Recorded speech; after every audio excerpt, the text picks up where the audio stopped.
Hello, my name is Shay Klingbeil, and I'm the Alaska State Director for MUFON. Wow, it seems like this year just got started, and yet here we are standing on the threshold of a brand new year and looking down the barrel at New Year's Eve. And whether it was a good year for you, a kind of year, or a bad year, or you just had a year, I am personally so very glad that you are here, and I wish you nothing but the best as we step into 2026. Up here in Alaska, it has definitely been a week of very wintry weather across the state. The coldest that it has been was out in Chicken, where it was negative 62 degrees this past week.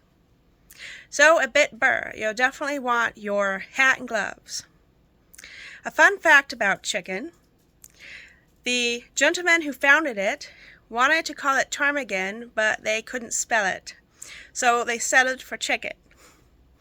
And I can totally understand that. I often have to take a moment and think when I need to spell ptarmigan. And in the Matanuska Valley, where they have had a month of incredibly high winds, for a few days each week for the past 4 weeks, they've had winds up to 84 miles an hour. You can imagine the structural damage and the power outages that are going along with that, as well as the emotional fatigue. So if you have any prayers that you want to send up on their behalf, that would be most wonderful. And of course, any warm vibes and good thoughts are always welcome too. As we look back over the year for Alaska MUFON, we had some very interesting cases, and both Jeff and I love to help people. That is one of our leading reasons for being field investigators. There is nothing like being able to help someone gain clarity about something that they saw or that they experienced. And while most of the cases we had this year we were able to explain, a few of them we were unable to explain.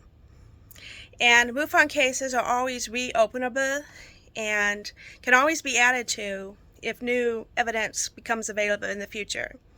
So perhaps in the future we'll actually be able to solve those. And we did have a MUFON case of interest that came out of Alaska that I'm going to share a little bit about with you today. This was a cruise ship case that took place in August in the area of the Ketchikan Gateway. The witness reported a red-orange ball of light that hovered just above the ocean at about a 15-degree elevation. The witness estimated it was the size of a penny and about a mile away. The colors were red, orange, and yellow, and the light was unwavering. The witness did not hear anything unusual.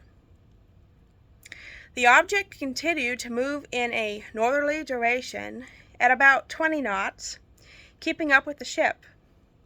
There were several other witnesses, and no one could determine what this light might be. The witness observed the light for about an hour and 15 minutes, spoke to a crew member about it, and then he went and laid down for a while, and then he came back out and watched it for another 15. So overall, he watched the light for about an hour and a half. He was also able to take some pictures, which he attached to his report, and which the field investigator was able to do a photo analysis upon. The field investigator did his due diligence across all the data points that we check in an investigation, and that includes weather, astronomy, aircraft, and much more. By process of elimination, his professional skill, and analyzing all the data gathered and combined, the field investigator was able to find out what the object was. Now, this field investigator has years of experience as a U.S. naval officer, and he has had many years at sea. Often our professional experience comes and helps us as we do our field investigations. So the field investigator was able to determine that the light was likely from a fishing vessel, which is common in the area. They usually have bright work lights around the bow and in the vessel in order to assist the crew with their working conditions, and of course, it's great for safety. Those lights can be seen for miles, especially if the weather is calm, which it was determined it was at the time of the sighting. Additionally, the metadata gleaned from the photo analysis showed that the GPS speed of the cruise ship was 4.48 miles an hour, which, it turns out, is the normal operating speed of a fishing trawler. So this was a very interesting case, and it became one of MUFON's cases of interest. Another win for Alaska MUFON this year was we finally got our chapter up and going.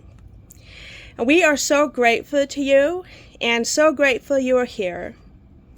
We hope that you have enjoyed it, that maybe you've learned something, that you have felt supported, and maybe even had a chuckle.